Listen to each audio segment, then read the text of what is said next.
Dito nga pala ako bumibili ng mga damit. Dito sa Recycle sa King. Dito sa Iwade.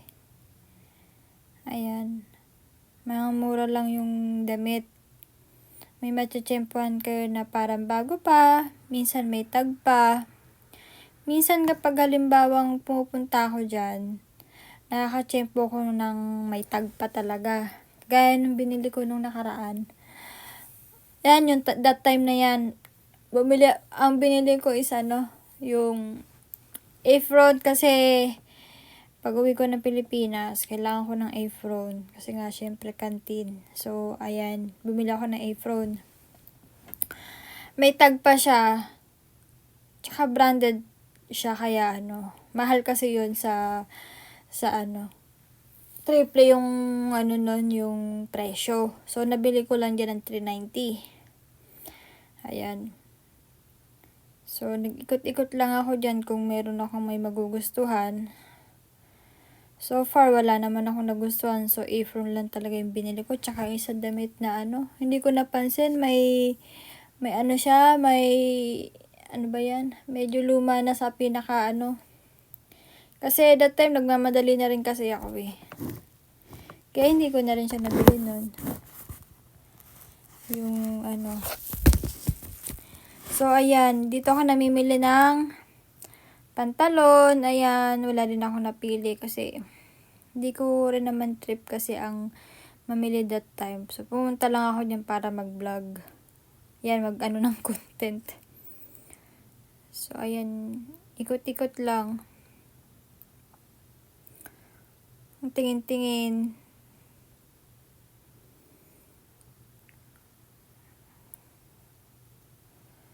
Diyan ako bumibili ng diyan ako nakabili ng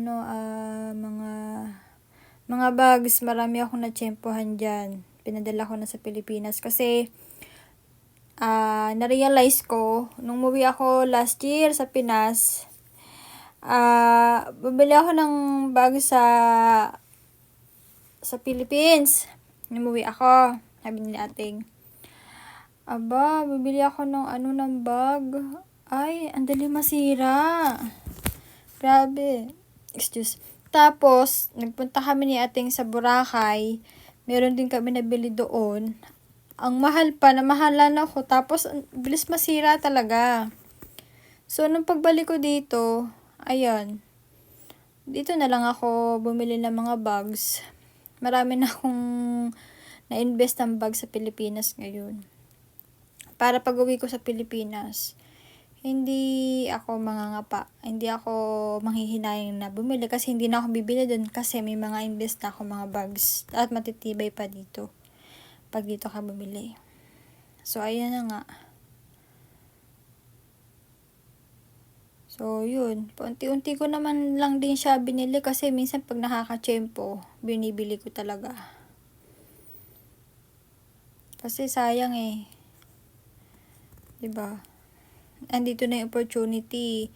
Ba't hindi mo pa sagarin, 'di ba? Para pag umuwi ka ng Pilipinas, hindi ka nagagastos pa para sa mga bags, 'di ba? Kaya ayan. Okay naman yung mga bags na 'yan. Mga damit, ayan. Tutuusin, mas mura ang ukay-ukay sa atin eh, kaysa dito. Mura ang ukay-ukay sa atin dyan sa Pilipinas kaysa dito. Kasi pag bibili ka, yun nga lang bultuhan, isang sako. Kung bibili ka dito, tas i-convert mo dyan yung presyo tsaka sa atin, mas mapapamahal ka. Mapapamahal ka dito.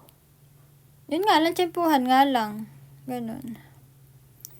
Bagay, pareho lang din naman. Tsempuhan lang din naman sa Pinas din eh. So, ayun. Titingin-tingin ako dyan ng mga bags. Diba? Tingin-tingin lang. So, ayun na nga. Ano na nabili ko din dyan. ano-anong mga naano ko na napadala ko na sa Pilipinas. Nag-ano pa nga ako sa Pinas ng mga ukay-ukay eh. May 2 sako pa nga ako na ukay-ukay na hindi pa nabubuksan eh hanggang ngayon eh. Pinatabi ko lang dun sa Pilipinas. Mga t-shirt siya tsaka mga pantalon. So pag umuwi ako next year ng December 2024, balak pa lang naman, di pa naman sure kasi wala pang ticket. Balak ko dun lang buksan, 'di ba? Kaya ayun. Hindi pa binubuksan ni Ray dun sa sa box, sa sako, kasi sako yun eh. Mahal din ang isang sako, 7K ang isa. Mga magaganda daw yun eh. Pero syempre, hindi ko pa alam. Pero kung i-convert mo, 'di ba? Mas mahal dito, tapos iaano mo sa peso. Mas mahal dito. Kung kada isa mo siya bibilin dito ha, mahal.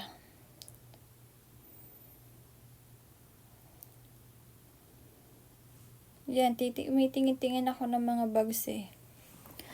Kailangan din kasi sa alisto kayo sa mga sa mga tawag niyan. Kung may damage ba.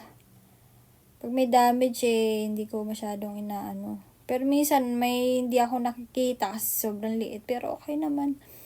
Halos naman ng lahat ng pinadala ko sa Pilipinas magaganda.